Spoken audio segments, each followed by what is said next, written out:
안녕하세요. 오늘도 사연살롱을 찾아주셔서 감사합니다.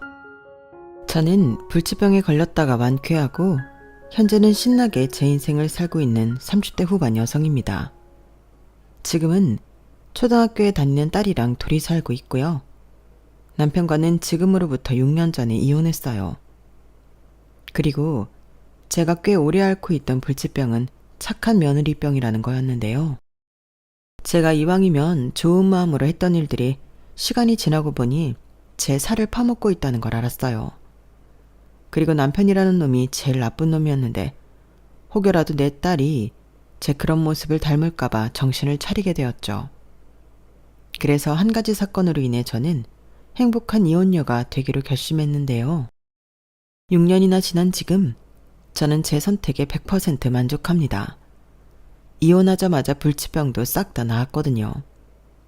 그리고 이혼 후 그냥 헤어지는 건 억울해서 통쾌한 복수도 해줬는데 그 이야기를 한번 소개해보고 싶어 이렇게 노트북 앞에 앉았어요. 이혼이 만천하에 자랑할 만한 일은 아니지만 제 경우는 좀 자랑할 만한 것 같거든요. 그리고 요즘 여자들은 다들 똑똑하고 현명하니 저처럼 살지 않을 테지만 혹시라도 저와 비슷하게 며느리라는 이름 때문에 억울한 식모 취급을 받고 있는 분이 계시다면 이렇게 사는 인생도 있다고 작게나마 희망을 드리고 싶은 바람입니다. 그럼 지금부터 본격적인 제 사연을 소개해 볼게요. 우선 저와 남편에 대해 이야기를 시작해야 할 것 같은데요. 저희는 소개로 만났어요. 남편은 아는 언니의 남자친구가 데리고 나왔는데 별로였지만 남편이 저를 보자마자 자기 이상형이라고 그렇게 쫓아다니면서 구애를 했어요. 처음엔 그런 것도 너무 징그럽고 부담스러워서 소개팅을 주선한 언니마저 미워질 지경이었는데 그렇게 1년 가까이 구애를 받다 보니 제 마음도 조금씩 움직이게 되었어요. 지금 생각하면 너무 바보 같다는 생각뿐인데 남편이 그런 부분은 영리했던 것 같아요. 제가 너무 부담스러워하니까 간접적으로 자기 마음을 표현하더라고요.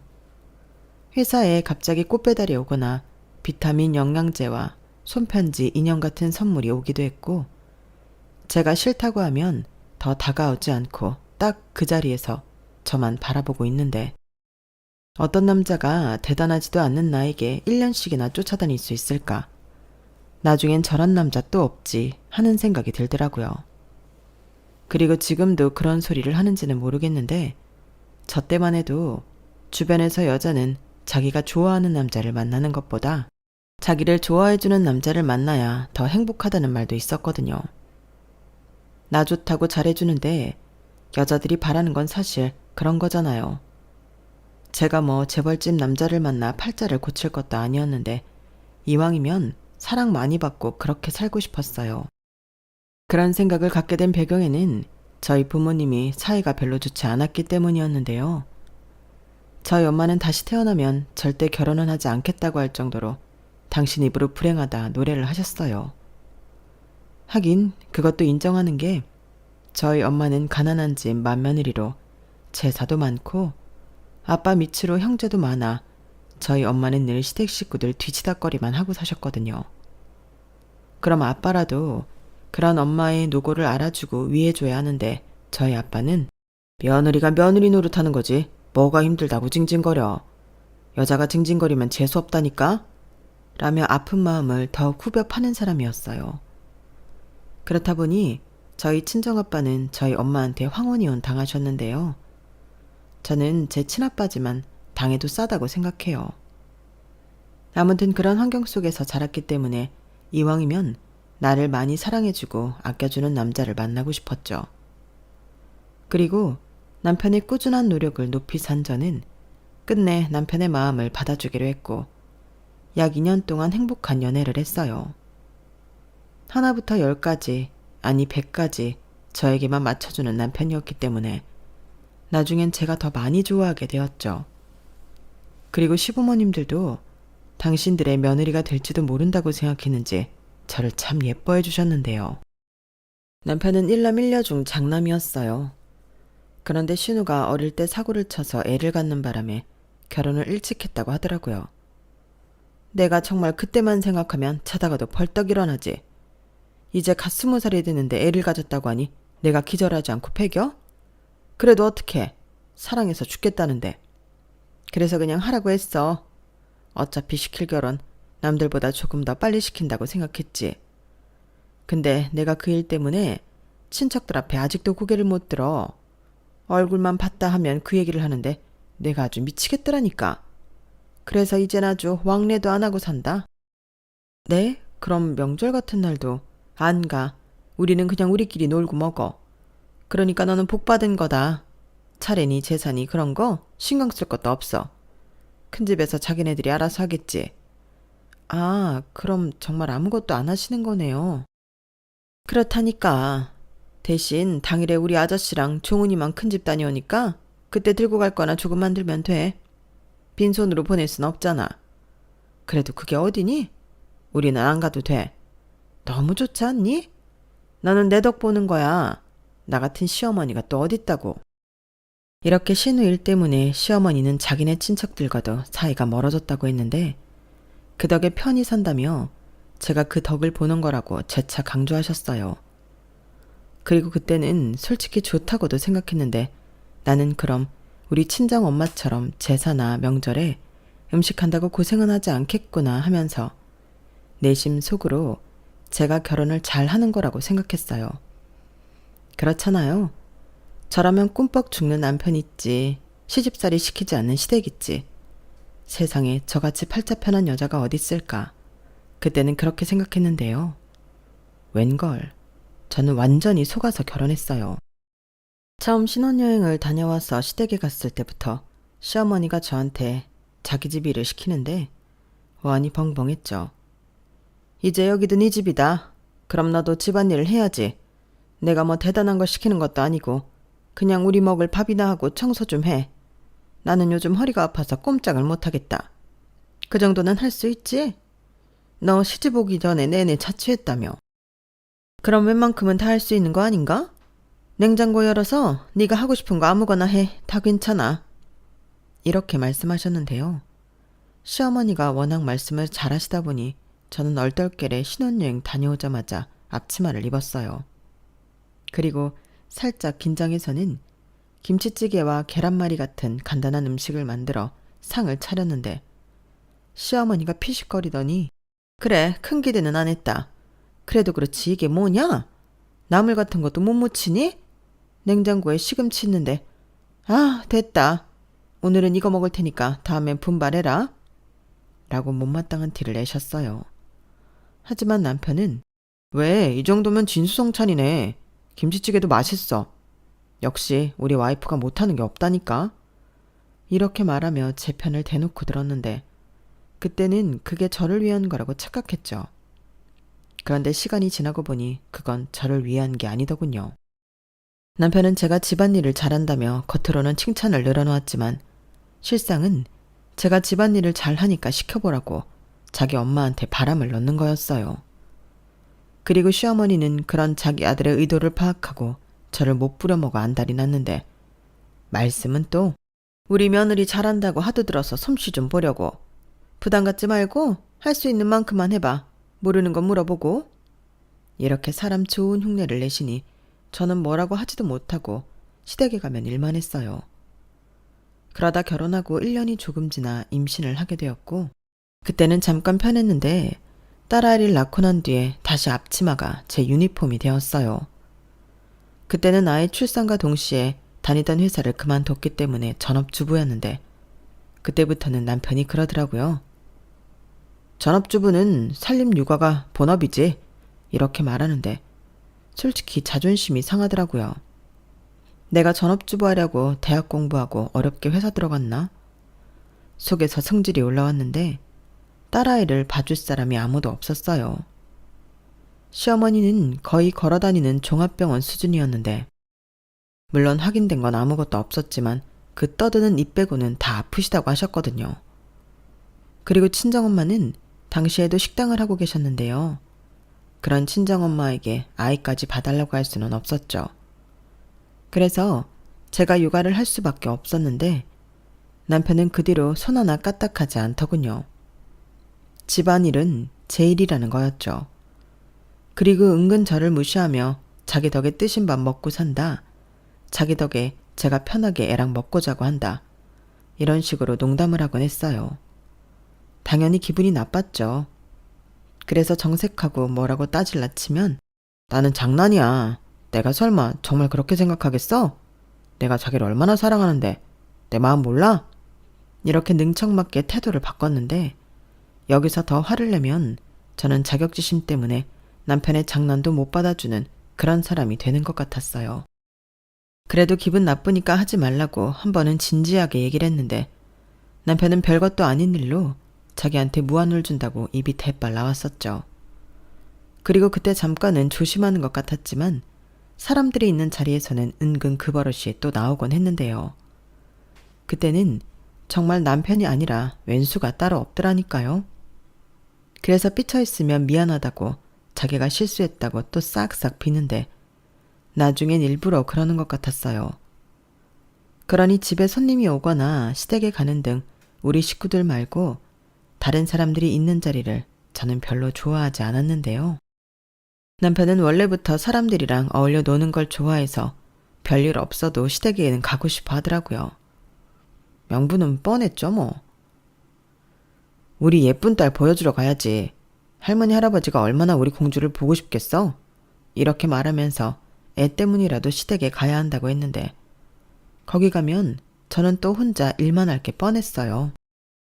주방일은 당연하고 재수없으면 이불 빨래나 냉장고 청소 같은 일을 할 수도 있었는데 물론 며느리니까 좋은 마음으로 해드릴 수는 있지만 아 다르고 어 다르다고 제가 자발적으로 하는 게 아니라 시켜서 하는 일은 하기 싫었어요. 그리고 시댁에 가면 남편까지 포함해 세 사람이 저만 쳐다보고 일을 시키려 하는 꼴도 보기 싫었는데 남편이 막무가내로 시댁에 전화해서 간다고 해버리니 저만 죽상으로 시댁에 가야 했어요. 그럼 저는 차에서 나도 좀 쉬고 싶은데 왜 맨날 자기 마음대로야? 배려 안 해? 나는 자기 집에 가면 또 밥하고 청소해야 하잖아. 라고 싫은 소리를 남편한테 자주 했는데 에이 우리 착한 와이프가 왜 이러실까? 라며 전혀 씨알도 먹히지 않았죠. 그렇게 시간이 흘러 저희 딸이 제법 컸어요. 그래서 유치원에 다니게 되었고 계속 이렇게는 살 수 없으니까 저는 다시 일을 하기로 마음먹었는데요. 취업이라는 게 생각처럼 쉽지 않더군요. 특히 어린애가 있는 경력 단절 여자에겐 취업의 문은 더 좁았는데 면접을 보러 가면 벌써부터 저를 보는 시선이 제가 무슨 용돈벌이를 하러 온 사람을 대하는 것 같았어요. 애가 아직 어린데 아직은 애가 엄마 손을 많이 필요로 하지 않나요? 배우자분 소득으로는 어려우신가요? 한 번은 이런 무례한 질문을 받기도 했는데요. 이미 그 사람은 저를 채용할 마음이 없다는 걸 단번에 알 수 있었죠.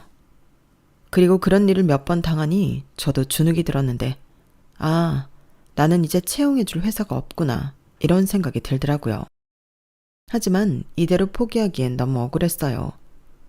그렇다고 파트타임 같은 일은 하고 싶지 않았는데 제가 돈 때문에 일을 한다기보다 남편한테 무시당하지 않으려 일을 하는 목적이 더 컸기에 번듯한 직장을 갖고 싶었죠. 그래서 생각한 게 공부였어요.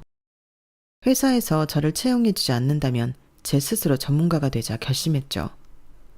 그리하여 처음엔 남편한테 얘기하지 않고 혼자 공인중개사가 되기 위해 공부를 시작했는데 와, 무슨 정치 법 공부하는 것처럼 모르는 투성이더군요. 당연히 투자 대비 결과는 미미했어요. 그래도 사람이 칼을 뽑았으면 무라도 잘라야 한다고 저는 포기할 수 없었는데요. 그래서 좀 더 투자를 하기로 했죠. 시간 때문에 학원은 못 가도 인강은 들어야겠더라고요. 그뿐만 아니라 문제도 많이 접해야 실전 준비를 할 수 있었는데 그렇게 야금야금 돈을 쓰다 보니 꽤 많은 돈을 쓰게 되었어요. 그러니 생활비가 구멍이 났고 어쩔 수 없이 남편에게 커밍아웃을 하게 되었는데요. 남편은 또 저에게 별 쓸데없는 짓을 한다며 그만하라고 했어요. 공부는 뭐 아무나 해? 그거 진짜 어렵대. 무슨 법대 공부하는 것처럼 외울 것도 많다고 하던데 아줌마가 그걸 어떻게 하냐? 자기가 하면 동네 아줌마들 살림 안 하고 다 그거 하지. 괜히 헛돈 쓰지 말고 정신 차려. 이렇게 말하면서 사람 기분이 초를 치는데 진짜 저게 잘한 편인가 싶더군요. 아무 상관없는 남도 저렇게 말하지 않을 것 같았거든요. 그래서 허리띠를 저 졸라매는 한이 있어도 공부는 계속하겠다 다짐했는데요. 남편은 그새 촉새처럼 자기 부모님한테 제가 공인중개사 공부를 하고 있었다고 떠들었어요. 그러자 시어머니가 살림이나 잘할 것이지 뭐하러 그런 쓸데없는 짓을 하냐고 잔소리를 하셨는데, 시아버님은 아무 말씀도 하지 않으셨지만 여전히 저를 출장 온 도우미 보듯 하셨어요. 평소 제가 없을 때는 당연하게 시어머니가 하시던 것을 제가 시댁에 오면 시키셨거든요. 아가, 나 물 좀 다오. 아가, 밖에 나가서 담배 좀 사올래? 그리고 요즘 도통 입맛이 없어서 오늘은 갈비찜 좀 맵게 해봐라. 이렇게 온갖 잡심부름에 당신 드시고 싶은 걸 만들라는 지시까지 하셨는데, 남편은 자기 일이 아니라는 데 신경도 쓰지 않았어요. 아니, 오히려 자기 집에 일 시킬 사람 데려온 듯 자기 부모님이랑 둘러앉아 낄낄거리기 바빴는데 저만 객식구가 따로 없다니까요. 그러다 속도 위반으로 저희보다 먼저 시집간 신우가 이사를 간다며 집들이를 한다고 초대를 받았어요. 참고로 신우 집은 부산이었는데 신우 시댁이 부산이었거든요. 원래는 서울에 살다가 일자리가 없어서 부모님이 계신 부산까지 내려갔다고 했는데 처음으로 집을 사서 좋아 죽더군요. 그건 시부모님도 마찬가지였는데, 그래서 금요일에 갔다가 일요일에 올라오자고 무슨 여행이라도 가는 사람들처럼 들떠 있었어요. 그리하여 남편도 시아버님도 휴가를 내고 부산에 갈 준비를 했는데 여기서 운전할 수 있는 사람은 저와 시아버님 뿐이셨죠. 남편은 생긴 것과 다르게 겁이 많았거든요.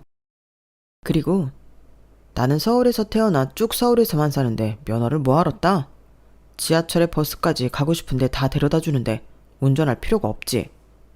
이렇게 말하며 결혼 후에는 제 차만 주구장창 타고 다녔는데 애가 있으면 원래 여기저기 잘 다니잖아요. 다른 집은 아빠가 운전하는데 저희 집은 제가 운전 담당이었어요. 그렇다고 남편이 뒷자리에서 애를 잘 보기나 하며 말을 안 하겠는데 그것도 아니었거든요.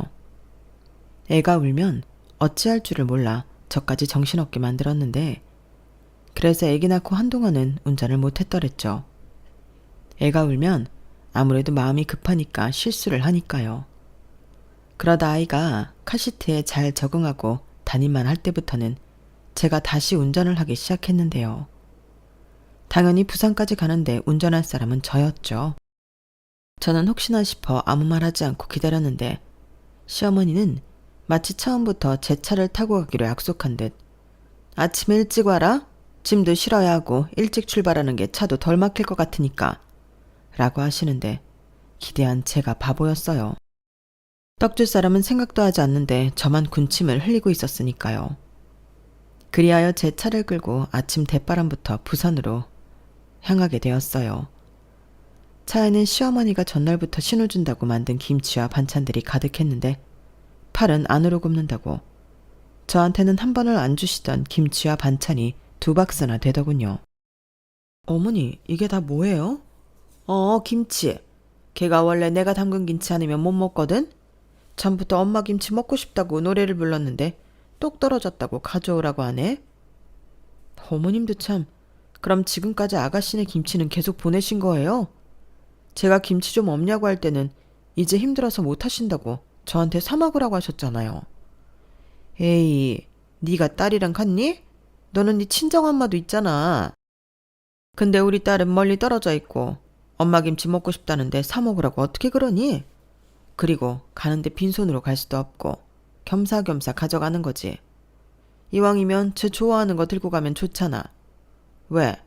너는 이런 것도 세민하냐? 너는 네가 담가 먹으면 되지. 전업주부가 왜 남의 손을 빌리려고 그래? 그렇게 따지면 아가씨도 전업주부잖아요. 그냥 조금 서운하다는 소리죠. 제가 시댁 오면 집안일은 제가 다 하는데 김치는 아가씨한테만 가니까. 며느리가 시댁 와서 집안일 하는 건 당연한 거지. 너 자꾸 출발도 하기 전에 사람 신경 긁을래? 우리 이왕 가는 거 기분 좋게 가자. 부산 가면 바다도 보고 회도 먹고 좋잖아. 회는 네 시아버지한테 사라고 했다. 너 회 좋아하잖아. 나 같은 시어머니가 또 어딨니? 우리 아들 회보다 고기 좋아하는데 내가 이 와중에도 며느리를 챙긴다? 시어머니는 이번에도 자기 같은 시어머니가 어디 있냐며 자화자찬을 늘어놓으셨어요. 그리고 어찌되었든 제일 힘든 건 제가 해야 하는 거였는데 회라도 사주신다고 하니 그냥 넘겼죠. 그곳에 가면 지옥이 기다리고 있을 거라고는 생각도 하지 못했는데요. 일단 가는 것부터 고난의 역경이었어요.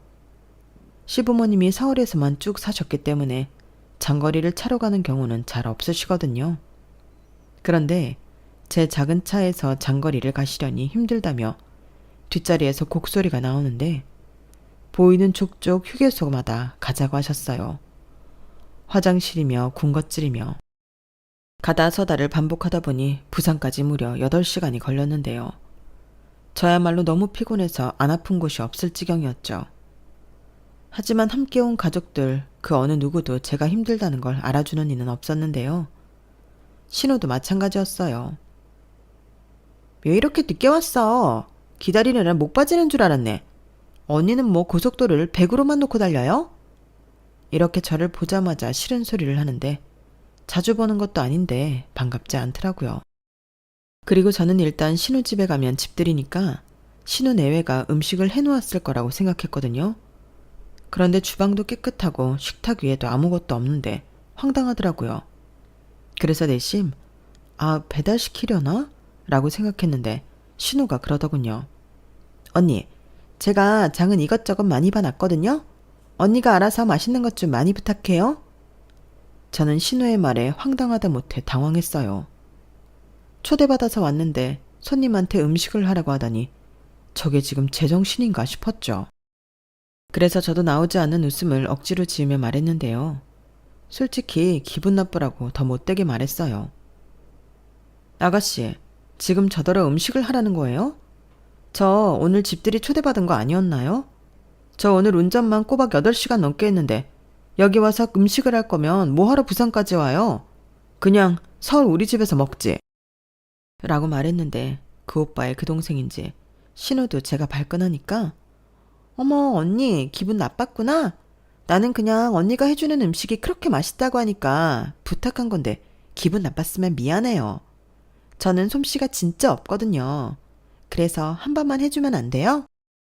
라고 알랑방귀를 끼기 시작하는데 남편이야 남편이라서 봐줬다지만 신우가 그러는 건 봐줄 이유가 없죠. 그래서 나도 힘들어서 못하니까 나가서 대충 먹고 오든지 배달시키자고 했는데요. 그러자 심해부가 굉장히 민망한 얼굴로 그럼 그러자고 자기가 뭐라도 시키겠다고 하더군요. 그래서 그때 시어머니가 하신 말이 생각이 나서 회를 먹자고 했어요. 그런데 시어머니는 오자마자 무슨 회야? 나는 휴게소 음식을 하도 먹었더니 입이 까끌거려서 싫다. 지수가 장봐놨다고 하잖아. 서서방 시킬 거 없어. 며느리 있는데 며느리 시키면 되지. 너 그러지 말고 좀 해라. 라며 말을 바꾸는데 원래도 정은 없었지만 없던 정도 떨어질 지경이었어요. 그리고 심해부는 장모가 저렇게 나오니 배달도 못 시키고 자기 와이프 옆구리만 찔러대며 그럼 그냥 자기가 해. 그러게 내가 아까 하라고 했잖아. 이렇게 말했는데요. 저도 그렇지만 거기 있는 모든 사람들이 다 들었어요. 그러니 시어머니가 득달같이 왜 애를 시켜? 내 딸한테 시키지 마. 자네 평상시에도 우리 애한테 그러나? 아까운 내 딸 엄마 있는 동안은 손에 물 한 방울 묻히지 마라. 너는 뭐하니? 얼른 밥솥에 쌀 안 쳐야지. 라고 자기 딸을 감싸기 시작했는데 남의 딸은 서러울 수밖에 없었죠. 그리고 저희 딸도 배가 고픈지 엄마 밥! 이라고 저를 쳐다보는데 다른 사람들은 몰라도 내 새끼 배고프다는데 버틸 수가 없었어요. 그래서 속에서는 천불이 끓었지만 한 번은 참기로 했는데요. 속으로 경을 외는 심정으로 좋은 날이니만큼 내키지 않았지만 참자 주문을 외웠어요. 그렇게 저는 졸지에 남의 집에서 상을 차린 저였는데 뭐 좋다고 마음이라고 솜씨 자랑을 하나요? 대충 찌개 끓이고 밑반찬 몇 가지 해서 상을 차렸죠. 그러자 그 집 식구들은 제가 차린 상이 또 마음에 들지 않았는지 잡채는 안 했냐? 명색이 집들인데 고기 반찬 하나 없는 게 말이 되냐? 하며 불평불만을 늘어놓았는데 누가 들으면 부잣집이 제 집인 줄 알겠더군요. 그래서 저는 남편을 째려봤어요. 네가 좀 나서서 수습 좀 해라. 그런 뜻이었는데 남편은 제가 아무리 눈치를 줘도 밥만 잘 처먹는 거 있죠. 남편뿐만이 아니었어요. 불평불만할 땐 언제고 저를 뺀 나머지 사람들이 냄비에 구멍이 뚫리도록 먹었는데 심해부가 평소에는 마누라 밥도 못 얻어먹는지 가장 맛있게 먹더군요. 그러자 신우가 그건 또 기분이 나쁜지 자기 남편을 째려보고 난리도 아니더군요. 그런데 심해부는 저희 집 화상이랑은 다른지 신우 눈치를 살폈는데요. 그 모습을 보니 더 한숨이 튀어나왔어요. 그때 저희 딸이랑 눈이 마주쳤는데 저는 애써 웃으며 더 먹으라고 했지만 그 어린 게 제 눈치를 보는 것만 같아서 속이 상했어요. 하지만 남편은 제 속은 관심도 없다는 듯 자기 식구들 다 있다고 혼자 신이 났는데 모처럼 동생이 있으니 술을 마셔야겠다고 이번에는 술상을 차려달라고 미친 소리를 하더군요. 그래서 제가 작작하라고 어금니를 깨물고 얘기하니 갑자기 저희 딸이 아빠는 왜 그래? 왜 자꾸 엄마만 시켜? 아빠 나빠! 라며 제 편을 들어주는데 그 어린애 입에서 나오는 말이 저에게는 나름 통쾌함이 있었어요. 그리고 시어머니는 저더러 너는 좋겠다. 네 편만 드는 딸 있어서. 그러니까 이것들은 네가 치우고 과일 좀 내와라. 서서방이랑 지수는 이리 와. 언니 치우는데 방해하지 말고. 라며 제 염정을 질렀는데 누군 엄마가 없냐고요. 정말 서러워서 그날은 눈물까지 날 지경이었는데 이러다가는 2박 3일 동안 제가 이 집 살림을 다 할 것 같더라고요. 그래서 차마 그럴 수는 없기에 남편을 조용히 불렀는데요. 미쳤어? 거기서 나한테 술상을 차리러 가면 어떡해? 그리고 이것 봐봐. 집들이 손님으로 와서 내가 왜 여기서 밥을 해? 나 지금 운전하고 오느라 허리도 아프고 피곤하거든? 왜 또 그래? 좋은 날이잖아. 그리고 엄마가 오랜만에 딸 보는데 자기가 좀 배려해주면 안 되는 거야? 자기도 딸 있잖아. 그래, 나도 딸 있지. 그래서 더 싫어. 내 딸이 뭘 보고 배우겠어? 자기는 우리 딸이 나중에 시집가서 나처럼 식모 취급받았으면 좋겠니? 뭐? 식모? 오바한다. 무슨 말을 그렇게 해. 그렇게 생각하면 자기 기분만 나쁘지. 기분은 오늘 하루 종일 나빴어. 똑똑히 들어. 방금 먹은 밥이 마지막이야. 나더러 밥하라고 하지 마. 그랬다가는 나도 안 참아. 남편은 제 싫은 소리 몇 마디에 인상을 찡그렸어요. 그러고는 알겠다고 술상은 안 차려도 된다고 했는데 제가 쉬고 싶어 신우한테 어느 방을 쓰면 되겠냐고 물으니 돌아오는 대답도 안 어이가 없었어요. 어머? 언니도 방을 쓰게요? 방은 엄마 아빠들이고 또 하나는 우리 애방인데? 언니네는 거실 쓰면 되지 않나? 여기가 제일 넓고 좋잖아. TV도 있고. 라고 하는 거예요. 정말 기가 막혀서 말이 안 나왔는데 그래서 이번에는 그럼 나랑 우리 애는 근처 호텔이라도 가겠다고 선언했네요. 그러자 제가 이렇게 나올 줄은 몰랐는지 신우가 당황하더니 시부모님이 쓰실 방을 쓰라고 했는데요. 자기들이 안방 시부모님에게 내어주고 거실을 쓰겠다고 하더군요. 물론 좋은 마음으로 얘기한 건 아닐 테지만 저는 알겠다고 했어요. 자기가 그렇게 얘기하면 제가 아니에요. 어떻게 안방을 두고 거실을 써요? 거실 우리가 쓸 테니까 그러지 마요. 라고 할 줄 알았나 보죠. 저는 아랑곳하지 않고 작은 방에 이부자리를 깔고 딸아이와 일찌감치 누웠어요. 그러자 곧이어 술파티가 벌어졌는지 연신 배달기사 초인종이 울렸는데 잠을 잘 수가 없을 지경이었죠.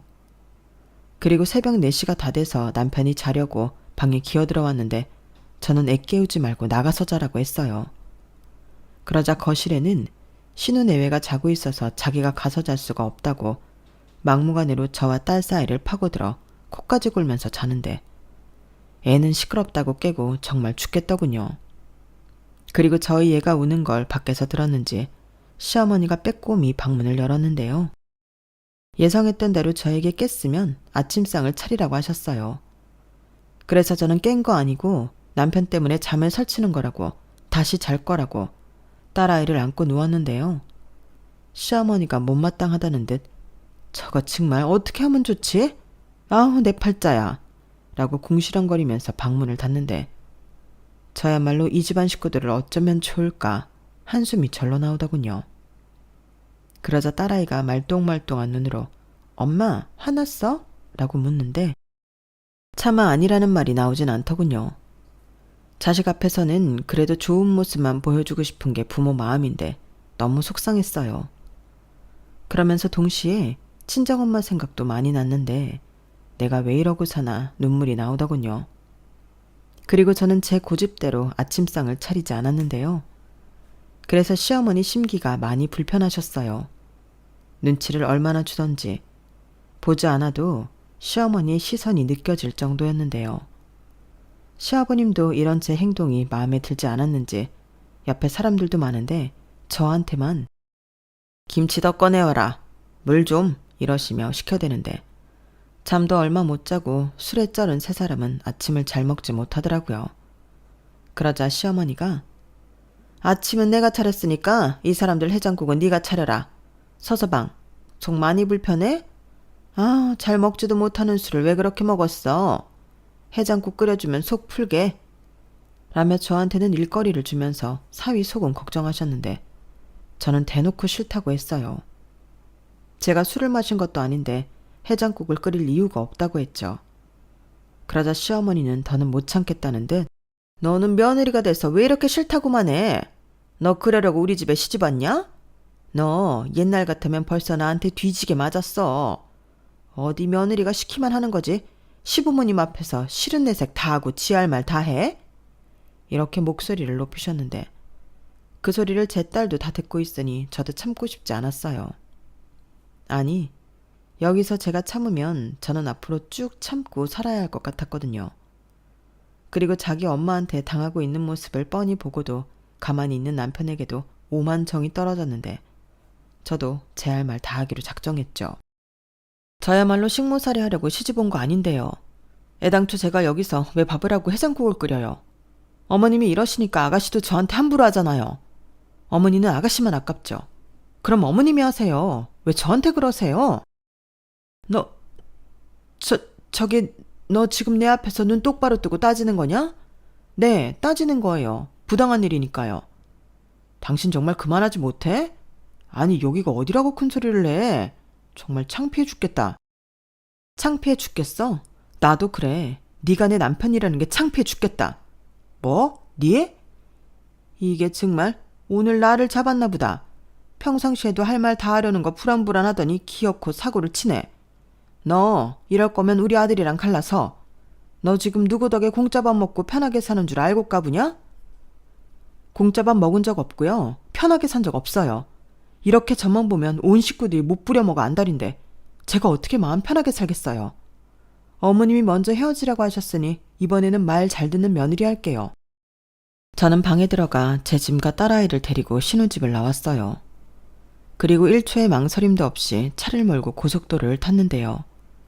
남편은 제가 자기들을 버리고 서울로 올라갔을 거라고는 생각하지 못했나 보더라고요.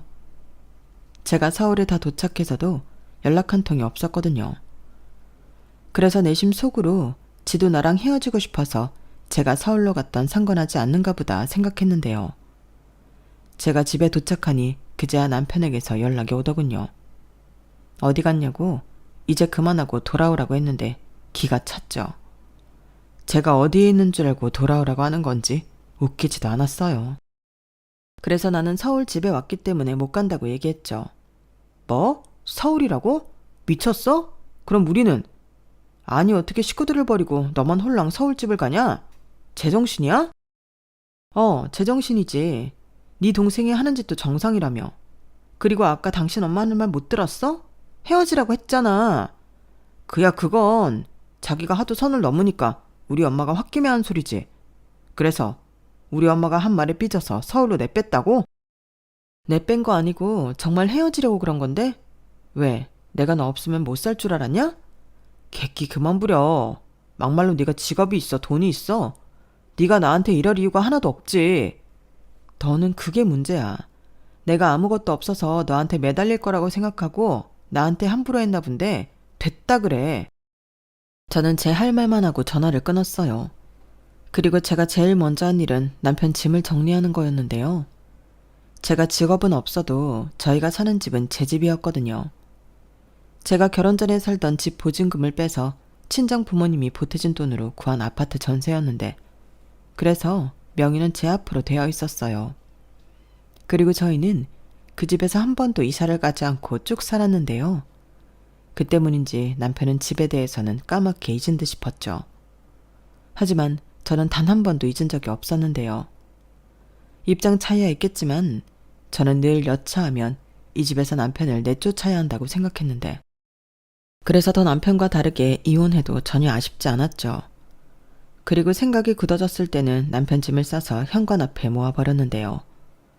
만약에 사태를 대비해 친정 부모님에게 SOS도 쳤죠. 물론 이혼하게 된 경위에 대해서도 모두 말씀드렸는데, 그러자 1시간도 되지 않아 두 분이 저희 집에 오셨더라고요. 혹시라도 남편이 택시라도 잡아 타고 올라올까 싶어 서두르셨다고 했는데, 저희 부모님은 평소 사이가 좋지 않았어도 그 순간만큼은 달랐죠. 평소 부모 덕을 별로 본 적 없다고 생각한 저였는데, 그때는 저도 자식이라고 부모님이 많이 의지가 됐어요. 그리고 남편은 다음 날이 되어서야 집에 왔는데요. 그래도 첫 차를 탔는지 새벽부터 현관문 밖이 소란스러웠어요. 자기 짐이 떡하고 현관문 밖에 있으니 이 인간이 이성을 잃었던 거죠. 저는 이럴 것을 대비해 비밀번호를 바꿨는데, 일단 밖이 너무 소란스러워 저는 곧장 경찰에 신고를 했네요. 그러자 경찰이 도착하고 남편놈은 경찰과 함께 집 안으로 들어왔는데, 이미 와 계셨던 친정부모님을 보고 남편이 깜짝 놀라 주춤하더군요. 그 모습을 보는데 살짝 입꼬리가 올라갔어요. 자기만 부모가 있는 게 아니잖아요. 그리 순간 전세역전이 되었는데, 저희 아빠가 저런 놈은 더 까불지 못하게 매타작을 해야 한다고 챙겨온 야구 빵망이를 휘두르셨거든요. 그러자 경찰이 저희 아빠를 말렸고, 남편은 겁을 잔뜩 집어먹었는지 경찰 뒤에 숨었는데요.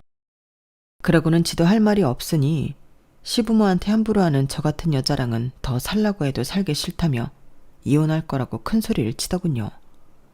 그 말이 어찌나 고맙든지 저는 그런 피차 뜻이 맞았으니 시간 끌 거 없이 협의 이혼하자고 했는데요. 사실 다른 건 다 괜찮아도 양육권이 걱정이었거든요.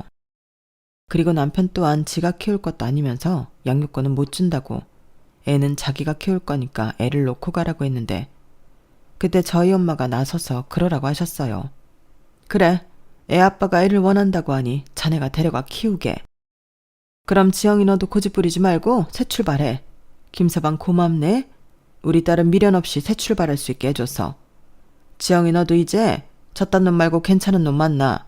이게 뭐니? 이렇게 말씀하셨는데, 남편이 그 말을 듣고 어떻게 외할머니가 그런 소리를 할 수 있냐고 입에 거품을 물었어요. 그리고 그럼 자기가 양육권 안 갖겠다고 말을 바꿨는데, 단순하고 한심한 인간이 그놈이더라고요. 그리고 저희 엄마는 당신 사위가 이렇게 나올 줄 미리 아셨다고 했는데요. 그런 인간일수록 남 잘 되는 꼴은 못 본다고 하시더라고요. 그리고 그 예상은 정말 딱 맞았는데, 남편 놈도 그랬어요. 제가 애도 없이 새 출발하는 꼴은 못 본다고요. 참 기가 막힌 노릇이었죠. 가지가지 한다는 게 이런 건가 싶더라고요. 그리고 어찌됐든 그렇게 가져오게 된 양육권이었는데요. 남편은 제가 며칠 지나서 꼬랑지를 내리고 자기한테 빌려올 줄 알았나 보더라고요. 그때도 변변한 직업도 없이 양육비로 어떻게 애랑 둘이 살겠냐고 자기 멋대로 소설을 쓴 모양이었는데, 그 뒤로 저는 더 이를 악물고 공부에만 집중했어요. 우선 그 전까지는 친정 도움을 받았는데, 저희 엄마가 걱정하지 말고 하고 싶은 대로 하라고 저를 서포트 해주셨거든요. 사실 당신 딸인 제가 그렇게 살고 있었다는 것에 저희 엄마는 충격을 받으셨는데, 자기가 그렇게 살아 네가 그렇게 사는 것 같다며 마음 아파하셨어요. 그래서 지금부터라도 어떤 것을 구애받지 말고 하고 싶은 건 다 하라고 당신 신용카드를 주며 말했는데, 그때 저도 울고 저희 엄마도 한참을 울었어요. 그리고 그런 마음을 알기에 더욱 독하게 공부를 했는데, 사람이 절박하니 정말 진심으로 매달리게 되더라고요. 그리하여 저는 이혼하고 2년 만에 원하는 공인중개사 시험에 합격했고 곧이어 원하던 직장도 갖게 되었는데요.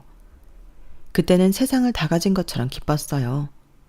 딸아이도 엄마 너무 멋있다고 엄지를 치켜 세워주는데 뿌듯하더라고요. 그렇게 저는 전문직 여성이 되어 등에 날개를 단 듯 훨훨 날았는데요. 그러다 이런 제 모습을 남편에게 드디어 보여줄 날이 되었어요. 남편은 저랑 이혼하고 집이 없으니 시댁으로 들어갔거든요. 그리고 매달 양육비를 잘 보내고 있었는데 시어머니가 그러셨대요. 양육비를 보내주니 제가 아쉬운 소리를 안 하는 거라고요. 그러니 돈을 주지 말라고 했다는데 법이 괜히 있나요? 저는 참았다가 양육비 미지급 강제 집행으로 통장 압류를 걸었는데요. 남편이 득달같이 연락을 해오더라고요. 그래서 일하는 중이라 바쁘니 퇴근 시간에 맞춰 회사 근처로 오라고 했는데 번듯한 직장인이 된 제 모습에 남편이 많이 놀란 모습이었어요. 그리고 아쉬운 소리하며 매달리는 쪽은 제가 아니라 남편이 되었는데요. 자기가 다 잘못했다고 재결혼만 할 수 있다면 자기 집이랑 연을 끊겠다고 하더라고요. 저는 됐다고 했어요. 그 미친 짓을 또 할 필요가 없으니까요. 그리고 그때는 이미 저에겐 남자친구도 있었는데 남편은 그 이 사실에 애엄마가 어떻게 그럴 수 있냐고 노발대발 난리도 아니었죠. 애엄마가 어때서? 나 이혼했잖아. 난 누굴 만나도 법적으로 아무런 하자가 없어. 이렇게 결정타를 날려줬는데 제 말에 울상이 된 그놈의 얼굴을 보니 얼마나 통쾌했는지 모릅니다. 그렇게 저는 압류 풀고 싶으면 밀린 양육비 내놓으라고 엄포를 하고 호련히 자리에서 일어났는데요. 다음날 시어머니가 저를 찾아오셨어요. 용건은 뻔했어요. 자기가 잘못했다고 자기 아들이랑 재결합하라고 하셨다는데 제가 미쳤나요? 저는 싫다고 거절했어요. 그러자 이번에는 자기 집이 어려워져서 그렇다며 도와달라고 사정하기 시작했는데 신혼애가 어려워져서 시댁 집을 팔아 돈을 해줬다고 하더라고요. 그래서 남편 수입만 의존하며 월세 생활을 하고 있다고 하셨는데 시아버님도 건강이 나빠져 일을 안 하신다고 저더러 도와달라고 애걸복걸하기 시작하셨어요. 이제니 내 맞벌이니까 같이 살면 금방 일어설 수 있잖아. 공인중개사 돈 많이 번다고 그러던데 우리 옛날 일 다 잊고 다시 잘해보자. 내가 잘할게. 어? 싫다는데 왜 자꾸 이러세요? 아까운 따님한테 말씀하세요. 그 집 도와주느라 힘드신 거라면서요. 아니다. 아버님도 일을 못하시면 그냥 그 부산집에 가셔서 사는 건 어떠세요? 딱인 것 같은데. 아무튼 저는 죽었다 깨어나도 다시 어머니 며느리 할 생각 없으니까 꿈 깨시고요. 아들 통장 압류 풀고 싶으시면 밀린 양육비 준비해 주세요. 이런 독한 년? 너 원래 그런 애였냐? 아니요. 저도 처음엔 좋은 게 좋은 거라고 참는 며느리였죠. 그런데 자꾸 참으니까 참을 일만 생기더라고요. 그럼 어쩌겠어요. 지렁이도 밟으면 꿈틀하는데. 덕분에 제가 이렇게 잘 사네요. 감사합니다.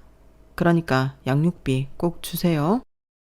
저는 시간이 많이 지난 지금도 그때 일을 종종 떠올리곤 해요. 참고 산 세월이 있어 그런지 그날의 기억을 떠올리면 그렇게 좋을 수가 없거든요.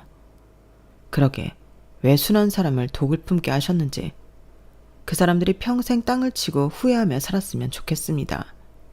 그리고 전 아직도 양육비 못 받았는데요. 이번에는 그 인간 급여에 압류라도 걸어볼까요? 그 집 사정이야 이제 제가 알 바가 아니니까요. 뭐 아까운 그 딸 도와주느라 그렇게 됐다는데 그 딸이 나서서 해결해 주지 않겠어요? 이상 제 사연은 여기까지였습니다. 저는 제 일을 사랑하며 현재까지 잘 살고 있어요. 연애도 계속하고 딸아이와도 잘 지내고 이젠 친정 부모님과도 시간을 많이 보내고 있는데요. 전반적으로 이혼하고 저는 아주 잘 살고 있어요. 결혼도 그렇지만 이혼도 결국엔 불행에서 벗어나 행복하려고 하는 거잖아요.